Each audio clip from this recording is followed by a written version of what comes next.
Hello,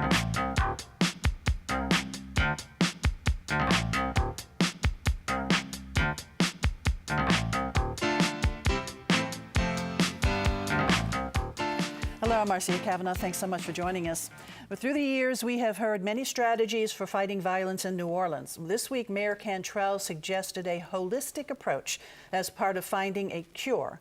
We'll examine the new language of prevention tonight. We'll also discuss a conviction in the first NBC bank unraveling, as well as what to do with blighted private swimming pools, an opinion on the mayor's credit card spending, encouraging second-story short-term rentals, and our Future Watch segment looks at big plans for redeveloping Elmwood.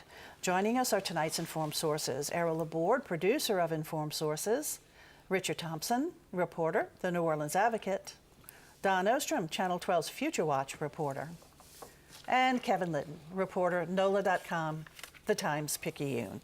Alrighty, we're going to go over to Errol first, and Mayor Cantrell announced an anti-violence program called Cure Violence. Last Tuesday night was Night Out Against Crime, and at one of the different places, this one at A.L. Davis Park, she announced this program. This is based on a program that's taken root around the country. It started in Chicago. It's being followed in Baltimore, in Philadelphia, and according to the mayor's press office, and some international cities too. And the Mitch Landrieu administration also started looking at this, and so this takes it another step. There's many dimensions to it, but the idea is to look at crime, it's to look at violence as an infectious disease. So if someone is shot and they're taken to the hospital, there will be a team that will go to the hospital to be with that person, and assuming that person survives, to talk to the person, to counsel the person, but also if family and friends arrive, to also talk to those people. And once the person goes back and leaves the hospital, to still counsel the person, because what the thinking is, if a person is shot, even if they survive, when there's still some physical injury, there could be a lot of psychological problems, not only with the person, but with the family and the friends. So a lot of things can be going on, so they need people to be counseling this. And this is where a lot of revenge comes from this period of time. And so to talk to people and to try to squelch that, and to try to develop an attitude in terms of dealing with these sort of crimes. Also, they have people who go out into the neighborhoods, into the troubled areas, and walk the areas and try to find out where problems might occur and to try to deal with it. They're even using City Hall. They have a chapel in City Hall and a counseling center. And so it's an idea of looking at it, treating it as though an infectious disease, you try to prevent it beforehand, but once it's in your home, that the disease could spread to other people, and so trying to deal with it. Funding is coming from it. It's a lot of different funding sources, but the main thing is $1.5 million that came from the federal government. There's some city funds and various grants, and so it's an interesting initiative, and it can't hurt at least. Well, it's based on ceasefire. That's what you were referring to. And ceasefire has been here under different names Right. for a while. Ceasefire was solutions, not shootings, and then of course the Mayor Landrieu had NOLA for life.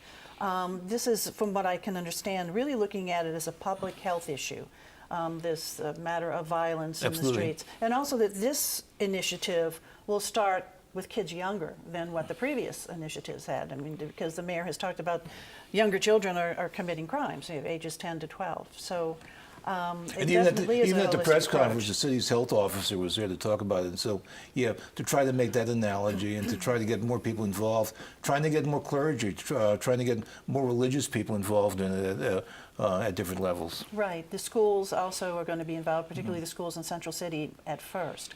And Jennifer Aveno, who is now the city health officer, was there at the press conference the other day. But this is something that she noted in a quote that I read from her. She's been involved with this when it was ceasefire. She has been an emergency room physician at University Medical Center, where this whole effort is going to be centered, and that it's helped so much when she has had the folks with ceasefire, whatever the name, now this one, Cure Violence, at her side when they go talk to family members of someone who's been shot. I think it's worth noting as well that it's a really intensive staffing effort for this. I mean, it's a tremendous amount of coordination. I was talking to somebody who was involved with it under the Landry administration, and they talked about how when the alerts would go out that you'd hear violence happen, how everybody would just be on complete alert trying to figure out how do we miss this one, you know, and it's a very intensive effort, and it's a lot of hard work, and I think it's going to probably take them quite a few months to get it up and running the way that you're going to start seeing some real results. Is it really going to be that much different than ceasefire, would you say, or, Well, it's or just- NOLA for life? I and think it's these- just a new administration. It's new faces, and people have to coordinate and kind of get to know each other. And they have to also decide. There's some academics that they may get involved that weren't involved before. So there's changes, I think, throughout it, and that I think we're just going to have to keep our eye on. And there are some changes, like the way City Hall is being used. They have facilities in City Hall to deal with this. So it's really bringing it into the picture. Yeah, and to your point, I think that effort is much more aimed at the young people. She's been really trying to focus on getting the Youth Study Center together, get that staffed up, and the clergy is also going to be involved with trying to counsel families with young kids. Okay. Let's keep an eye on Chicago. If it works in Chicago, that's encouraging. You know, it should work here. Yeah, well, hopefully, you know, hopefully this will be a really successful and impactful program. All right, thanks a lot, E. Over to Kevin right now. And there was an opinion on the credit card issue when candidate Cantrell was running for mayor. Yeah, that's right. So this goes back to 2017, and it's an issue that has really kind of been over the mayor's head, I think, a lot. I mean, how do you come into office under this cloud where people are saying you illegally used your credit card and then credibly go out there and put out a budget and say, I'm going to manage the city's finances? So I think the mayor was very strong on this throughout the transition. I did nothing wrong. And that was the opinion that came out this week, with the Attorney General saying the mayor's right. There's nothing that we can charge her for. And I thought, for a guy who, in the Attorney General, Jeff Landry, for a guy who likes to take a lot of hits at New Orleans, kind of a classic Louisiana political move, right? The clearing of her was quite warm. It said she cooperated. We appreciate the city trying to put together some policies that would prevent questions like this in the future. But I think from a prosecution standpoint, the question is, what did they find, and why did they think it wouldn't pass muster if it went to the court and went to some charges? Well, wasn't there an issue of the guidelines at that time when Mayor Cantrell was Councilwoman Cantrell and was using the city credit cards as a council person? That's what this issue focused on. The guidelines were kind of murky at the time for all council members. We were just shocked when we started getting all the public records requests and seeing that there was no documentation for what things were used for. I remember finding one airfare to Los Angeles that had no documentation for it, no hotel, no lodging, no transportation. And it's like, well, what was this for? And so they've really tried to tighten that up and get the rules. So I think that was a learning process. But at the same time, there are state laws that prohibit using money for celebrations. And they also say that you should, if you're going to do something to help the poor, that there should be a non-arbitrary way to decide how to do that. And they found in her office that she was just giving out turkeys to constituents and that kind of thing. So I think that raised questions. I think it was a legitimate issue during the mayor's race, but does it raise to the level of criminality? No, the AG clearly said she didn't. But I think this was interesting. I saw Cantrell last night in a public forum, and she seemed like the weight had been lifted. I don't know if that was the issue, but she was strong, she was charismatic. I haven't seen her out in public a lot since the campaign. So I thought it was really interesting to see her this week and kind of see that change. Whether it has to do with the credit cards or not, I don't know. You're probably right on that. I mean, it can't be fun being under investigation. Absolutely. So as you pointed out, new council, they were quick to act. Okay, let's firm up the way how we can use this money. All right, and also we should note too that Mayor Cantrell did reimburse these funds. She did that before she even qualified, right? She did reimburse, and I think that's one of the things that raised the red flag in the first place. You could see that transaction happening, and people said, wait a second, why is this? But, look, as a reporter, and I think my colleagues would agree with me, we're still going to have to play that watchdog role to see, are people on the credit on the council right now documenting things properly. Is the mayor's office doing the same thing? Because there's still credit cards at City Hall. There's got to be for some of the transactions that they're doing. So I think, it woke everybody up, I think, in the media community at how important it is to ask for documents, ask for what you're spending it on and why. And they can only spend so much annually, right? Isn't there a ceiling for? Each council office has a budget on what they can spend on that Okay. credit card. All right, Kevin, thanks a lot. Sure. We're going to go over to Richard right now. Short-term rentals. Boy, we keep talking about short-term rentals now. Okay, now there's a move to try to put into commerce as short-term rentals some upper stories on buildings on Canal Street, and one particularly is on focus, one that had been damaged by a fire some time back. So I think the thinking here goes is that this type of plan could accomplish two goals. It could try to rejuvenate this stretch of Canal Street that has, in many cases, suffered from buildings that have kind of second-rate retail for the most part, whether it's T-shirt stores or liquor stores on the bottom floors, things that cater to tourists, while the upper floors have gone vacant, maybe for storage or just not used at all for years. And so what we saw earlier this week is that a groundbreaking at 1016 Canal Street, which was the building that was gutted from a big fire 2 years ago that's owned by Mike Motwani, who over the years has developed a reputation in some circles known as the T-shirt King for owning these types of buildings all throughout the quarter and along Canal Street. And his family owns, I think, about 40 buildings in the downtown area, and many fit along these lines. And so this plan now to try to redevelop this gutted building includes bringing retail on the bottom and then about 50 short-term commercial, short-term rental units on the upper floors. And there are also plans underway to convert two other buildings that he owns along Canal along these same lines, and it would be about 150 units overall. And I think the thought is that by trying to put a use to some of these upper floors that have gone vacant, by putting commercial short-term units, it could alleviate some of the pressure that the neighborhoods are facing, particularly as Airbnb and other sites have caught up and caused rents and prices to increase in those areas. And also just the general foot traffic, having people upstairs could also bring in better quality retail downstairs. And there's, naturally some talk about maybe a Pottery Barn or an Apple store, and whether or not that's realistic, we'll have to see in the next few years, but it could certainly be better than another liquor store or a T-shirt shop. All of this short-term rental news that's coming out and changes, it kind of makes your head spin. There are those who are really so opposed to short-term rentals. Where do opponents to short-term rentals stand on something like this? Well, I would think that for years that these buildings along Canal Street, it's not an area, it's an area where owners have struggled to fill apartments and to bring in quality retail. And so this could be the way to try to rejuvenate that block, breathe some new life into it, and also cross that box off as well. And this stretch in particular, in the last few years, we've seen the new theaters come online. Across the street, it's the 350-room Hard Rock that's under development.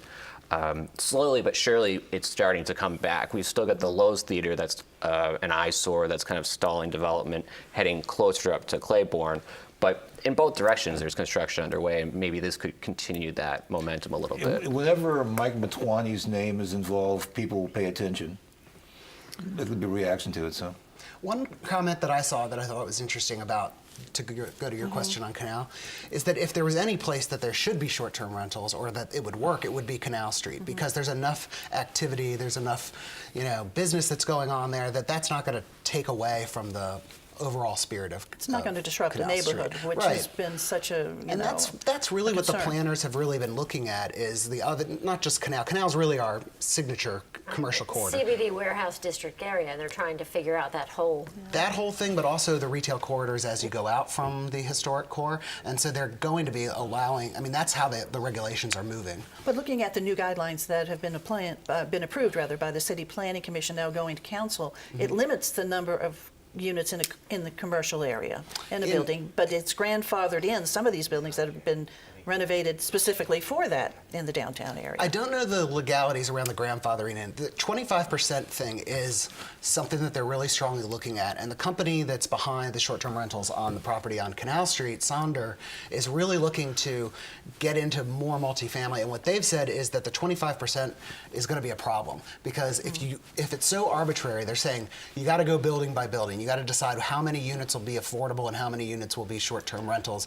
But how does every council member evaluate in that in their Right. district. And that, I think that becomes kind of problematic. And I think what will be interesting to see is which direction the council goes on limiting the number of short-term rentals that can be in one multifamily project. Okay. And then at the same time, this coming week, the City Planning Commission is having a hearing as they continue to study ways to also rejuvenate Canal. And one thing that they're looking at is possibly offering some kind of incentives for property owners to consider putting some of these commercial short-term units in their buildings to try to put these upper floors that have sat vacant back into commerce. So you've kind of got these two things converging at once that, see how it goes. Okay, important planning issues. Thanks a lot, you both. And going over to Dawn and talking about rejuvenation of an area and planning to use it differently, this time at Jefferson Parish and Elmwood. In Elmwood Shopping Center opened in the 1970s. There's a large plan underway by Louis Laricella right now to change over Elmwood to more of a live, work, play kind of setup, much like Perkins Row in Baton Rouge, to put in residential, to make it more walkable, to make it where you can have a healthy lifestyle and live right there and work right there and play right there. There's already the movie theater and plenty of shopping and restaurants, but expect to see a whole lot more coming in. A Banana Republic outlet opened out there recently. In the next 10 years, expect to see a grocery store, more national retailers, more full-service sit-down restaurants, and 500 housing units phased in over the next 10 years. How this is going to be achieved, partly is through a tax increment financing plan or an economic development district. And what that means is a certain area of Elmwood, bound by Elmwood Park Boulevard, Munez, Elmwood West Drive, and Clearview. So a small section really right where the shopping center is. Any additional tax revenue generated in that area, the government will still keep, but will use in conjunction with the developer for things like water runoff, reworking roads, landscaping, that sort of thing. It has passed its first step in Jefferson Parish Council where they've approved the boundaries of this TIF or Economic Development District. Sometime either November or December, they will set up the baseline for where the money is, how much money will go back to the developer in terms of helping generate this thing.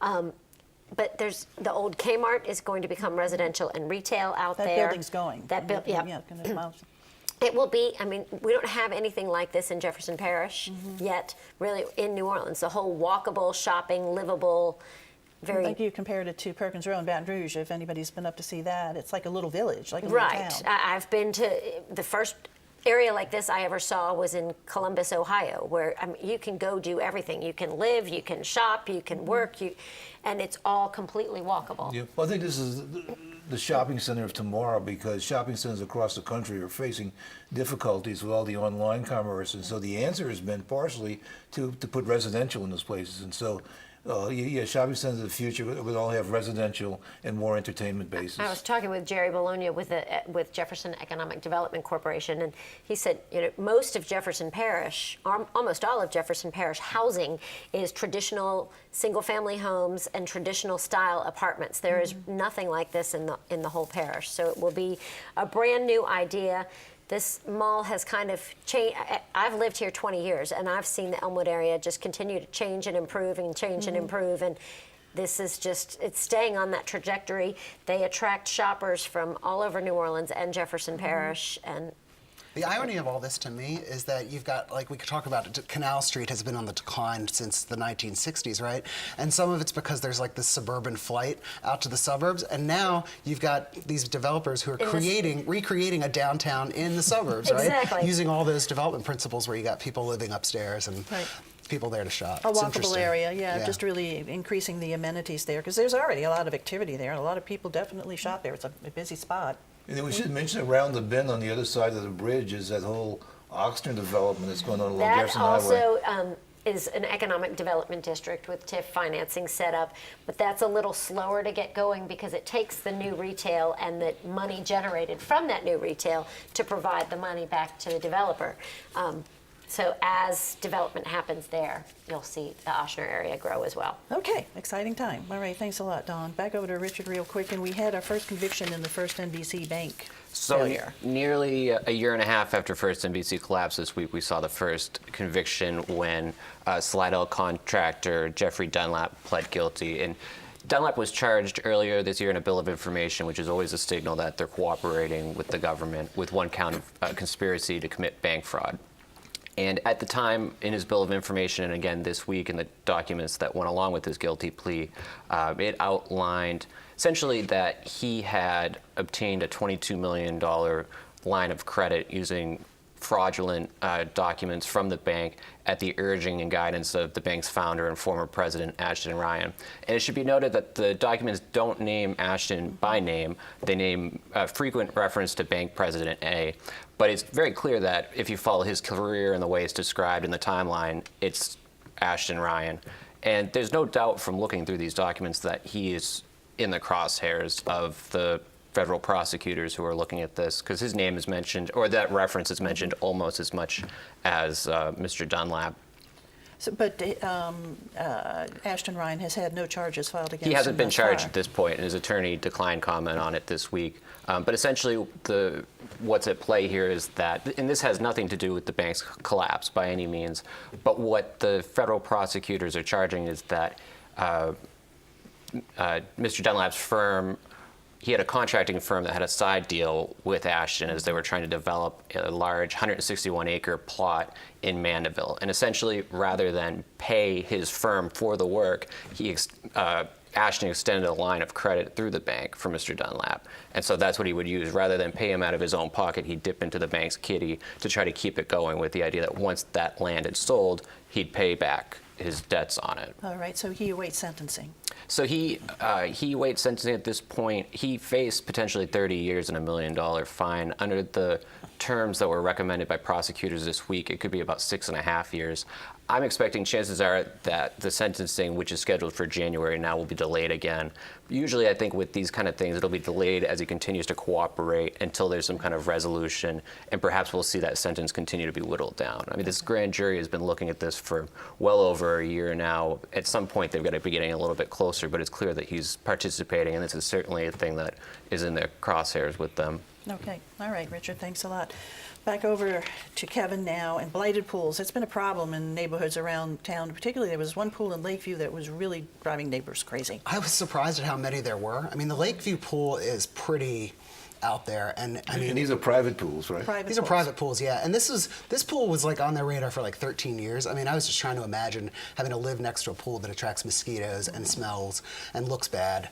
And is dangerous. And is dangerous, right? Absolutely. And it had a fence on it that had a hole in it. But I think like the one thing to think about this blighted pools ordinance, which came out under Joe Giarrusso, you know, he's working for his constituents that are mad about that Lakeview pool. But he's also upset, I think, about hearing from residents who don't feel like they have any, you know, that they have to work so hard to get something like this done and get the city to act. So his ordinance really kind of tries to clarify some things that were already in the law that allow the authorities to act when there is an emergency.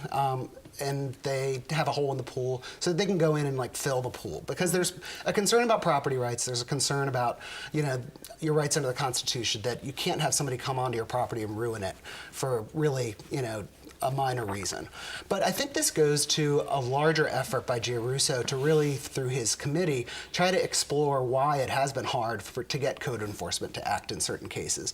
And the thing that I keep hearing from the frustration from residents on, you know, it's way beyond pools. It's junk on property. It's a Garbage it's and garbage. rat collectors, yeah. It's an abandoned Tractors. house. It's broken Overgrown windows. yards. Yeah, I mean, it really runs the gamut, and it is really frustrating for these neighbors to call the city over and over again and then be told, look, private property, we don't can't have to do do anything. anything about it. So I think Giarrusso really wants to explore that further, figure out if, you know, if that's the law, then can we change it? I think the question is, you know, you can't really change the Constitution, so there's going to have to be some kind of creative thinking here. And I think also it's a way for him to kind of push the administration in some ways where maybe they hadn't been pushed under the Landrieu administration, and try to get answers, maybe through a bully pulpit. But at least, really his goal is to have residents not feel like we bear the burden to get this cleaned up when it really should be on the city. So an ordinance was passed, approved yesterday, to make it easier now to go on private property, the city to go on private property to take care of issues like this? Yeah, it's kind of like a checklist of if they don't have a fence up that's right, if the pool looks a certain way or isn't being filtered, those kinds of things, then you can trigger an emergency and that can be taken care of. Now there's 60 across the city. That's a lot of pools. Yeah. Now what I'm going to be interested to see is how many times do they actually declare the emergency? Because Joe Giarrusso can't go out and say, I declare this an emergency. The administration needs to do it. One thing that's interesting that Giarrusso is doing, though, is on some places where he can't get action, he's been sending the sheriff assigned to him for security to go write the citation because the sheriffs have authority to write And to bring it to citations. municipal And to court. bring it to municipal court, which is one outlet they're looking at. And then who if they go on your property and fill in your pool, who's paying for that concrete worker? The city pays for it, and they then they will lien turn the around and bill and you? then they bill you and lien the property. Okay, well, we'll see where that goes. If that helps fill up, how many of these pools? Around 60? Over 60. 60 of the blinded pools? All righty. Okay, it is now time, folks, to look ahead. Well, it's almost carnival time again. You know, every year for the last few years, there's been a street construction controversy. Jefferson Avenue, St. Charles Avenue. This year's controversy will be Convention Center Boulevard, where they'll be working. It's going to cause some problems, especially as the parades come to an end, and also as people will go into Carnival Ball from the Convention Center. So that thing's going to have problems for the near future. All righty. Richard? Well, one thing I'm looking ahead to, besides the Red Sox winning in 6 games, I think, even though we don't know what they're playing, is the latest edition of the Advocate's new podcast, The Neutral Ground. And if you'd like to experience it too, you can look for it in the iTunes store under podcasts. The neutral ground. Yeah, All it's right. good. Okay, we've heard that term before, the neutral ground. I Yeah, wanted to it's a call good it Gumbo, Gumbo, Gumbo, but I got overruled. one. Might be a good thing. Ah. Richard. Okay. Dawn. Crew of Boo tomorrow night, the Halloween parade takes off at 6:30 at Charters and Elysian Fields and ends at Chapatoulas and Andrew Higgins. A parade, okay. A parade, now and look at I've been with kids and it's family friendly. that. Okay, great. Kevin? Well, the mayor is going to start shopping her budget late next week to all the editorial boards. I don't think you're going to see budget news come out next week, but November is budget season for the city, and getting a look at the mayor's priorities, the future of traffic cameras, how she's going to administer the police department, all going to be very interesting She stuff. had a couple of conference calls, but no going out there at public hearings or anything. She about had it. like input sessions where it really kind of turned into a gripe fest. I Yeah. don't know how much they got out of it. Okay, all righty. Okay, I'm going to plug something too. Coming up next Thursday at 7 o'clock here on Channel 12, and also we'll be streaming it at WYS.org, is a community forum, 1-hour program looking at the need for teachers in our state. We do have a teacher shortage. So we're going to be exploring that, and also new teacher training. Of course, the governor, is proposing a raise for teachers this coming legislative session. And we'll explore to see how do people feel about that. Is it enough? Do we need some more? A lot of various issues. Some really good panel members. Also, we'll be going into our audience. We will have an audience for this, and it will be live 7 o'clock on Channel 12 and also streaming WYES.org, Teaching for Excellence. All right, guys, thanks a lot for being here. I want to thank you guys for joining us too. And of course, we want to see you again next week for Informed Sources on Friday. And remember, Teaching for Excellence, 7 p.m. on Thursday.